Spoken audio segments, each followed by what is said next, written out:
தனம் தரும், கல்வி தரும், ஒரு நாளும் தளர்வு அறியா மனம் தரும், தெய்வ வடிவம் தரும், நெஞ்சில் வஞ்சமில்லா இனம் தரும், நல்லனவெல்லாம் தரும், அன்பர் என்பவர்க்கே கணம் தரும், பூங்குழலால் அபிராமி கடை கண்களை.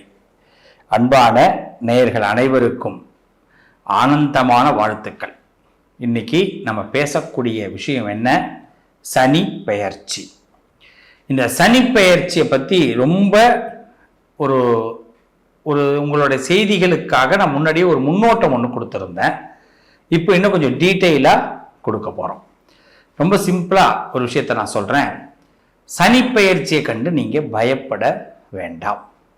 இதில் சில பேருக்கு ஒரு டவுட் வருது, 2026 தானே சனி பெயர்ச்சி, இது என்ன 2025 ஒரு சனி பெயர்ச்சி நீங்கள் சொல்கிறீங்க அப்படின்னு நிறைய பேருக்கு குழப்பம் வருது.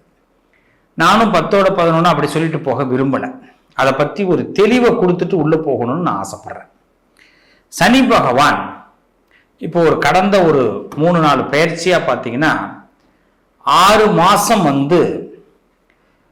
அதாவது தன்னுடைய இடத்திலிருந்து இன்னொரு இடத்துக்கு மாறிட்டு வரார். இப்போ 3 பயிற்சியாக நடக்குது. அதில் இப்போ என்ன நடக்குதுன்னா, இப்போ கும்ப ராசியில சனி பகவான் இருக்கார். இந்த கும்பத்தில் இருக்கிற சனி பகவான் மார்ச் மாதம் 2025 மார்ச் மாதம் மீன ராசிக்கு பிரவேசம் அடைகிறார். நல்ல கவனிங்க, மீனத்துக்கு போறார். அங்க 6 மாச காலம் இருக்கார். மார்ச்சுக்கு போறவர் 6 மாசம் மீனத்துல இருக்கார்.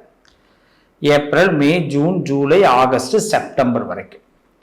மீண்டும் என்ன பண்றார்? அக்டோபர் மாசம் கும்பத்துக்கே வந்துடுறார்.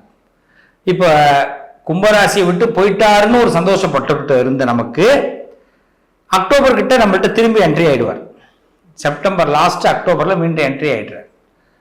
மீண்டும் என்ன பண்றாரு? 6 மாசம் நம்ம கிட்ட தான் இருக்கார். நிரந்தரமா அவர் நம்மளை விட்டு வெளியில போறது திருப்பி அக்டோபர், நவம்பர், டிசம்பர், ஜனவரி, பிப்ரவரி, மார்ச். 2026 மார்ச் மாசம் 6ஆம் தேதி தான் பர்மனண்டா கும்பத்தை விட்டு வெளியில போறார். இப்போ இதனால என்னன்னா, எல்லா ராசிக்குமே பாத்தீங்கன்னா இப்போ 7.5 சனியா ஆரம்பிக்கிறார் மேஷத்துக்கு அப்படின்னா, அவர் அதே சனி பகவான் திரும்பி ரிட்டர்ன்ல வந்துட்டு 6 மாசம் திரும்பி 11ஆம் இடத்தை உங்களுக்கு கொடுத்து திரும்பி அடுத்த மார்ச்சுக்கு பிறகுதான் 7.5 சனியா தொடர்ந்து செய்ய ஆரம்பிக்கிறார், செயல்பட ஆரம்பிக்க போறார். அப்ப இதுல எல்லாருக்கும் ஒரு குழப்பம். சனி பெயர்ச்சி இப்பயா 2025 26? ரொம்ப சிம்பிளா சொல்ல போனா சனி பெயர்ச்சி 2025 தான். அப்ப 26 ஒண்ணு சொல்றாங்களே அப்படின்னு கேட்கும் பொழுது, நிரந்தரமா அங்கேயே தங்குற அந்த 2.5 வருஷத்தை வாக்கிய பஞ்சாங்கம் கால்குலேட் பண்ணுது, திருக்கணித பஞ்சாங்கம் உள்ள போயிட்டு வரதையும் கால்குலேட் பண்ணுது. இப்ப 2026 தான் அவர் நமக்கு நிரந்தரமா உட்காரும் போது இந்த 6 மாசம் கணக்கீடு இல்லாம போயிடும். இப்ப இந்த 6 மாசத்துல நம்ம கொஞ்சம் ஆட்டம், அவர் எங்க வரவே இல்லை அப்படிலாம் நினைச்சிடக்கூடாதுங்கிறதுக்கு தான் இது முன்னெச்சரிக்கையாக உங்களுக்கு சொல்றாங்க. நீங்க இப்ப இந்த 6 மாசத்துல சரியா பயணத்தை பண்ணிட்டீங்கன்னா அடுத்த 2.5 வருஷம் இதுதான் நம்ம வாழ்க்கைன்னு தெரிஞ்சிடும். இப்ப புரிஞ்சிருச்சா? இப்ப சனி பெயர்ச்சிங்கிறது இதுதான். இப்ப இந்த 6 மாசம் ரொம்ப கேர்ஃபுல்லா நீங்க இருந்தீங்கன்னா 2026 மார்ச்சுக்கு பிறகு 2.5 வருஷத்துக்கு உங்களுக்கு எல்லா விஷயத்திலும் சக்சஸ் வரும். இதுல எப்படி இருக்கணும் அப்படின்னு ஒவ்வொரு ராசியை பத்தியும் நான் பேச போறேன். தொடர்ந்து பாருங்க. திருப்புகழை பாட பாட வாய் மணக்கும். திருப்புகழ்னு சொன்னாலே போதும், மனசு மணக்கும், எண்ணம் சுவைக்கும், நல்ல எண்ணம் வரும். இந்த நல்ல எண்ணம் கொண்டவர்கள் யார்னா கன்னி ராசி அன்பர்கள், சூதுவாது தெரியாதவர்கள். இன்னும் சொல்ல போனா, ஒரு டாஸ்க் கொடுத்துட்டோம், ஒரு விஷயத்தை செய்யணும்னு முடிவெடுத்து அவங்கள்ட்ட ஒப்படைச்சிட்டோம்னா அதுல எப்படிப்பட்டாவது கண்ணும் கருத்துமாக இருந்து அதன் டாஸ்கை நிறைவேற்றுபவர்கள் கன்னிராசிக்காரர்கள். இல்லைங்க அன்னைக்கு பந்துங்க, இல்லைங்க அந்த டாஸ்க்கு உங்களுக்கு செட் ஆகாதுங்க, இல்லைங்க அந்த டாஸ்க்கு இவ்வளவு பணம் வேணுங்க, இல்லைங்க அந்த டாஸ்க்கு உங்க உடல் உழைப்பு தேவை, உங்களால முடியாதுங்க, என்ன நீங்க கேட்டு போட்டாலும் இந்த கன்னிராசிக்காரர்கள்ட்ட ஒரு டாஸ்க் கொடுத்துட்டா அதை நடத்தாம விட மாட்டாங்க. அப்படிப்பட்ட கன்னிராசிக்காரர்கள் தோற்பதற்கு பிறக்கவில்லை. படிப்படியா ஜெயிப்பாங்க. படிப்படியா, அதுதான் முக்கியம். லிப்ட்ல ஜெயிக்க மாட்டாங்க கன்னிராசி. ஒரு படி ஏறுவாங்க, அடுத்தபடி ஏறுவாங்க, அடுத்தபடி ஏறுவாங்க. அப்ப இது கன்னியுடைய பலம். அப்படிப்பட்ட கன்னிராசிக்கு இந்த சனி பெயர்ச்சி 7வது வீட்டிற்கு வரார். கண்டச்சனின்னு பேர். ஆஹா, சனி கண்டச்சனியா வந்துட்டார், முடிஞ்சிருக்குதா சனிக்கு. சனி வந்து கண்டச்சனியா வந்துட்டார், முடிஞ்சு போச்சு, அவ்வளவுதான், ஒன்றும் பண்ண முடியாதுங்க அப்படின்னு நினைப்பாங்க. பயப்படாதீங்க. கன்னிராசிக்காரவங்க காத்து மாதிரி உள்ள பூந்து வெளியில வரக்கூடியவர்கள். எங்க பூர்வீங்க எங்க வருவீங்கன்னு தெரியாது. உங்க நேரம் பார்த்தீங்கன்னா பெரிய அளவுல ராட்சசன் ராவணனே வந்தாலும் கூட அந்த நேரம் சிவ பூஜை பண்ண போயிடுவான் ராவணன். நீங்க அழகா சிங்கிளா சக்சஸ் பண்ணிட்டு வெளியில வந்துகிட்டு இருக்கலாம். அப்படிதான் நிறைய நேரம் உங்களுக்கு கடவுள் சாதக நிலைகளை கொடுப்பார். என்னைக்குமே பாதக நிலையை கடவுள் உங்களுக்கு கொடுக்க மாட்டார். இன்னிய வரைக்கும் நீங்க எடுத்த எல்லா டாஸ்க்லையும் வெற்றி பெற்றிருக்கீங்க. உண்டா இல்லையா? தனித்து நிற்க பிறந்தவர்கள், ஏகாந்தமாக செயல்படக்கூடியவர்கள். பொதுவாக கன்னிராசிக்காரங்களுக்கு பெரிய ஒரு கிஃப்ட் என்ன தெரியுமா?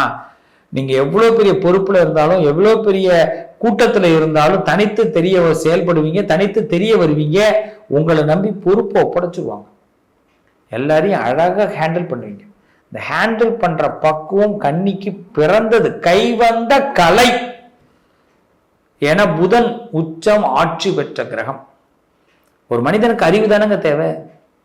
ஒரு மனிதனுக்கு இதனால் இவன் முடிக்கும் என ஆய்ந்து அதனை அவன் கண் விடல். வள்ளுவர் சொல்லிக்கிறாரு. இந்த குறளுக்கு அப்படியே ஆப்டா பொருந்துறவங்க கன்னிராசிக்காரர்கள். அப்படிப்பட்ட கன்னிராசிக்கு சனி பகவான் 7ஆம் இடத்திற்கு கண்டச்சனியா உள்ள வரார். இப்ப இந்த கன்னிராசிக்கு கண்டச்சனினா மரணம் சம்பவிக்குமா? அவங்க கதை முடிய போதா? பெரிய கெடுதல் நடக்க போகுதா? அதெல்லாம் ஒன்றும் நடக்கல, ஒன்றும் நடக்காது. ஏன்? இவங்க ராசியிலேருந்து 7வது இடத்துல இருக்கிறது குருவுடைய வீடு. அந்த வீட்டுல சனி இருக்கிறார். அப்போ சனி வரப்போறது அந்த இடம் தான். இப்ப இவங்களுக்கு 7வது வீடு. அப்ப கன்னிராசிக்காரர்கள் கல்யாணம் பண்ணியிருந்தாங்கன்னா இந்த கல்யாணம் பண்ணதுனால லாபம் கிடைக்கும். ஒரு நண்பர்கள் இருந்தாங்கன்னா நண்பர்களால் லாபம் கிடைக்கும். அப்ப கன்னிராசிக்கு ஒரு பெரிய சிரமமே சங்கடமே வந்தாலும் நண்பர்களோ, கல்யாணம் பண்ண வாழ்க்கை துணை இவர்களோ, உங்களுடைய சந்ததி, உங்க பிள்ளைங்களோ உங்களை இந்த இடத்துல காப்பாத்திடுவாங்க. நல்லா தெரிஞ்சுங்க. ஒரு என்னைக்கோ பால்ய நண்பன் ஒரு சின்ன வயசுல படிச்சிருப்பான், இப்ப பாத்தீங்கன்னா ஒரு பெரிய பதவியில இருப்பான். அவனை சந்திப்போம் இந்த கன்னிராசிக்காரர்கள். அவன் நம்ம வாழ்க்கையை உயர்த்துவான். ஆனா சந்திக்கணும், அதுதான் முக்கியம். சந்திப்பதற்கு சிந்திக்கணும். நாம மட்டும் வீட்டுக்குள்ளேயே உட்காந்துட்டு பாலிய நண்பன் நம்மளை சந்திப்பான்னு நினைக்க கூடாது இல்லையா? குசேலன்னு ஒரு படம் ஒன்று இருக்கும். அதுல வந்து ரஜினிகாந்த் நடிச்சிருப்பாரு. பாலிய நண்பனா வந்து ஒரு வில்லன் ஒருத்தர் இருந்திருப்பாரு. பட்டாசு பாடுன்னு ஒரு படத்துல இருப்பாரு, சிவகாசி படத்துல. பேர் எனக்கு தெரியல. அவர் இருப்பாரு. அப்புறம் கடைசியில் இவர் சந்திச்சு வருவார். ரஜினிகாந்த் வந்து பார்ப்பார். அது எப்படின்னா இதுக்கு அந்த கதை கொண்டு வரும். இதே மாதிரி தான் இப்ப கன்னிராசி அதுக்கான பிளானிங் எல்லாம் நம்ம தான் பண்ணணும். நம்ம நண்பர்களை நம்ம தான் பார்க்கணும். என்னைய நண்பன் தேடி வராலும் பார்த்துட்டு இருக்க கூடாது இல்லையா? ஏன்னா இன்னைக்கெல்லாம் போலியா நான் தான் நம்ம அப்ப உன்னோட படிச்சோன்னு என் பக்கத்து வீட்டுக்கார அரைஞ்சு விடுவான். ஏன்னா அவன் அப்ப பார்த்துருப்பான், இப்ப தெரியாது, முகம் தெரியாது. அப்ப இந்த கன்னிராசிக்காரர்கள் அழகான சந்தர்ப்பங்களை பயன்படுத்தி கொள்ள வேண்டும். இந்த கண்டச்சனின்னு முதல்ல பயப்பட வேண்டாம். அதனால தெளிவா தெரிஞ்சுங்க. கண்டம்னா என்ன? இந்த பாருங்க, இந்த இடம் தொண்டை, இதுதான் கண்டம். ஆழகால விஷத்தை சிவபெருமான் விழுங்குறார். விழுங்கி இந்த கண்டத்தை நிப்பாட்டிடுவார். இதை தாண்டி போவார். அதுதான் நீலகண்டம்னு அவனுக்கு பேரு. சிவனுக்கு என்ன பேரு? நீலகண்டம். நீலகண்டம் சர்வேஸ்வரனோட பேர் நீலகண்டம். விஷத்தை அப்படியே நீலக்கல்லா இந்த இடத்துல நிப்பாட்டி வச்சுட்டான் மனுஷன். அப்ப இதுக்கு பிறகு இந்த சனி வேலை செய்ய தெரியாது. இந்த இடத்துல என்னன்னா, இந்த ஒரு வார்த்தை மட்டும் கவனிங்க. இந்த கன்னிராசிக்காரர்கள் வார்த்தைகளை விட்டுடாதீங்க. இந்த இந்த கண்டச்சனியில் அவ்வளவுதான் செய்யக்கூடாது. கன்னிராசிக்காரங்க என்னைக்குமே விட மாட்டீங்க. அதுல இப்போ ரொம்ப விட்டுறக்கூடாது. யாரையும் திட்டிடாதீங்க, கோபப்பட்டுறாதீங்க, வாய்ப்புகளையும் விட்டுடாதீங்க. வார்த்தைகளையும் விடக்கூடாது, வாய்ப்பையும் விட்டுறக்கூடாது. இது எப்படி இந்த வாய்ப்பை விடுறது தெரியுமா? நல்ல நெருங்கிய நண்பனா இருப்பான், நெருங்கி தெரிஞ்சவனா இருப்பான். ஏதோ ஒரு சின்ன கருத்து வேறுபாடு இந்த நேரத்துல வரும். இவங்கிட்டலாம் நான் என்னமோ பணியவே மாட்டேனே, இவன் முகத்திலே முடிக்க மாட்டேனே. இந்த சபதம் எல்லாம் எடுக்கக்கூடாது. யாரு? நண்பன் தானே, நண்பன் தானையா. அவங்ககிட்ட என்ன உனக்கு ஒரு வீராப்பு? ஒரே சட்டில் சாப்பிட்டியல? அப்படித்தானே இருந்தோம். இப்படிதான் நடக்கும் வாழ்க்கை. நமக்கு பிரச்சனையை கலப்புறவன் யாரும் தெரியாதவங்க கலப்ப மாட்டான், பக்கத்தில் இருக்கிறவங்க கலப்புவான். இந்த பக்கத்தில் இருக்கிற நமக்கு ஒன்றும் பெரிய விஷயமே இல்லை, ஒரு வார்த்தை தான் மிஸ் ஆகிருக்கும். அது என்ன வார்த்தையா இருந்தாலும் தூக்கி போட்டுட்டு இந்த தடவை இந்த கண்டச்சனி வரும்பொழுது நீங்க வார்த்தையை ரிப்ளை பண்ணாம அவன் சொல்லும் போது அமைதியா அப்படி தலையை குனிஞ்சுக்குங்க. புத்திசாலி என்னைக்குமே என்ன தெரியுமா பண்ணுவாங்க? புத்தி உள்ளவர்கள் சொல்லக்கூடிய ஒரே செய்தி, எதிர்த்து பேச மாட்டாங்க. ஒரு வார்த்தை பேசினாலும் எதிராளிக்கு பதில் தெரியாத வார்த்தையா பேசுவாங்க. அதான் புத்திசாலி. மறுக்க முடியாது எதிராளியால. இதுதான் கன்னிராசி. நீங்க பேசவே இல்லைன்னு ஒருத்தர் பேசிக்கிட்டே இருப்பான், கவலையப்படாதீங்க. நீங்க ஒரு வார்த்தை பேசுவீங்க, அதுக்கு பேர் அவன் பேச மாட்டான். அந்த ஒரு வார்த்தையை பேசுவதற்கு முயற்சி பண்ணணும். அவன் பேசுறான்னு நீங்க பேசிடாதீங்க. இந்த கெண்டச்சனி இவ்வளவுதான். இந்த கெண்டச்சனினால உங்களுக்கு பெரிய அளவில் விபத்து ஏற்படும், பெரிய அளவில் இது ஏற்படும் நினைக்காதீங்க, அது வராது. ஆனா அதே நேரத்தில் வீராப்பு வேண்டாம். வீராப்புனா என்ன? நான் தான் சொன்னேன், யாராவது பெரியவங்க சொல்லுவாங்க, அப்பா 6 மணிக்கு பிறகு வண்டி எடுக்காதப்பா, வண்டி எடுக்கக்கூடாது. அப்பா 7 மணிக்கு அங்கே போய் நீ ஒரு டிராவல் போறப்பா, டிரைவரை போட்டு போப்பா, டிரைவரை போட்டு போகணும். இதெல்லாம் உண்மை. இவன் என்ன சொல்றது? நான் எப்பேற்பட்ட டிரைவரு, நானே வண்டி ஓட்டுவேன் அப்படிலாம் சொல்லிட்டு வண்டி ஓட்டணும், கிராசிங் தான். அது தப்பு. எப்பயுமே இன்டிமேஷனை கொடுத்துருவார். நல்லா கவனிக்கணும். இன்டிமேஷன். ஒரு இடத்துக்கு போறீங்களா 10 நிமிஷம் முன்னாடி போங்க. ஒரு இடத்துக்கு வரீங்களா 10 நிமிஷம் முன்னாடி வாங்க. எல்லாம் 10 நிமிஷம் முன்னாடி. அந்த டைமிங் பொழுதுல எதுவும் பண்ணாதீங்க, அவசரப்படாதீங்க. எதிரியை கண்டு பயப்படாதீங்க. உங்களால் மட்டும்தான் ஒரு டாஸ்கை நிறைவேற்ற முடியும். எப்பேற்பட்ட வாய்ப்பு உங்களை தேடிதான் வரும். உங்களை யாரும் பிரிக்க மாட்டாங்க, உங்களை யாரும் விளக்க மாட்டாங்க. நீங்க அடுத்த மென்மேலும் உயர போறீங்க. உங்களோட வியாபாரத்துல, வேலையில ஒரு ஸ்திரத்தன்மையை கொண்டு வர போறீங்க. ரொம்ப பீஸ்ஃபுல்லா இந்த நாட்களை நகர்த்த போறீங்க. கன்னிராசிக்காரங்க பல பிளான் போட போறீங்க. விஷத்தை இந்த இடத்துல நிப்பாட்டினாரு சிவன்னா அப்படியே பண்ணாரா? இல்ல, விஷம் வருதுன்னு தெரியுது, குடிக்கிறோன்னு தெரியுது, அவர் வர முடியும். அவர்தான் எல்லாம் தெரிஞ்சவராச்சே இல்லையா? எல்லாம் தெரிஞ்சவர் தானே. அப்ப அந்த சிவபெருமான் தெரிந்து ஆட்டோமேட்டிக்கா அவர் அப்பயே பிளான போட்டாரு. இப்ப நீங்களும் அதே தான். ஏறத்தாழ கன்னிராசிக்காரர்கள் சிவன் ரூபம் தான்.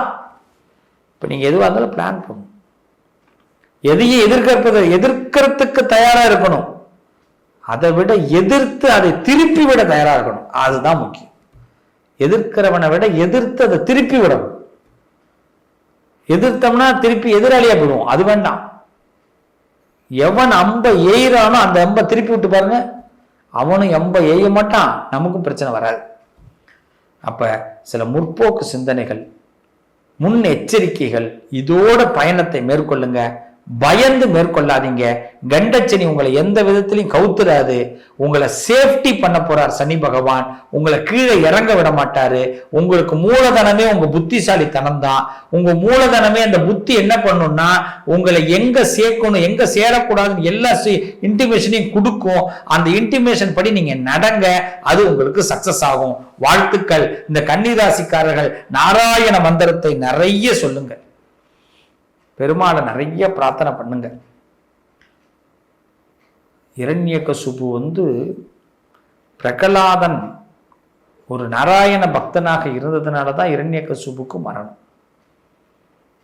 பிரகலாதன் ஒரு புத்திசாலியா இல்லைன்னா டைரக்டா இரண்யகசுபு அவனே கொன்னணும்னு நினைச்சு உள்ள வந்திருந்தான்னா இரண்யகசிபு அப்பயே பிரகலாதனை போட்டு தள்ளியிருப்பான், தான் புள்ளன்னு கூட பார்க்க மாட்டான். நாராயணனை நம்பினான். நாராயணா என்றாவது ஒரு நாள் தர்மம் வெல்லும், நீ பார்த்துப்ப, எனக்கு தெரியாது, நீ இருக்கிற நம்புறேன். இரண்யகசிபுல அவன் ஒரு தூசா நினைச்சான் பிரகலாதன். காரணம் பகவான் அவன் பக்கத்துல நின்னான்றதுனால. இப்போ கன்னிராசிக்காரர்கள் உங்க பக்கத்துல கடவுள் நிக்கிறார், நாராயணன் நிக்கிறார். நீங்க பயப்படாதீங்க, எவ்வளவு எதிரிகள் இருந்தாலும் சமாளிக்கலாம். அந்த நாராயணனுக்கு துளியோண்டு அவுள் கொடுத்தா போதும். நிறைய அவுள் பாயசம் வச்சு கிருஷ்ணனுக்கு வழிபாடு பண்ணுங்க. இந்த 2.5 வருஷம் இந்த கண்ட சனி உங்களுக்கு எந்த கெடுதலையும் கொடுக்காது. அதே மாதிரி சிவனை விரும்புபவர்கள் திரியம்பகம் சொல்லக்கூடிய ஒரு மந்திரம், திரியம்பகம் யஜாமகே சுகந்திம் புஷ்டிவர்தனம்னு, காலனை சம்காரம் செய்த அந்த சிவபெருமான். முடிஞ்சா திருக்கடவுர் அப்படிங்கிற ஊருக்கு வந்து சுவாமியை தரிசனம் பண்ணுங்க. திருக்கடையூர்ல காலசம்ஹாரமூர்த்தி இருக்கார். அந்த காலசம்ஹாரமூர்த்திக்கு நல்லெண்ணெய் தீபம் போடுங்க, காலசம்ஹாரமூர்த்திக்கு அர்ச்சனை பண்ணுங்க, அர்ச்சனை பண்ணுங்க, வஸ்திரம் வாங்கி கொடுங்க, காலசம்ஹாரமூர்த்திக்கு மாலை சாத்துங்க. நிச்சயம் அந்த காலசம்ஹாரமூர்த்தி உங்களுக்கு அனுகிரகம் பண்ணுவார். இந்த 2 பரிகாரம் தான், எந்த கண்டமும் உங்களுக்கு கிட்டக்க நெருங்காது. வாழ்த்துக்கள் கன்னிராசிக்காரர்கள், கவலையே பட வேண்டாம், நல்லதே நடக்கும். வாழ்த்துக்கள்.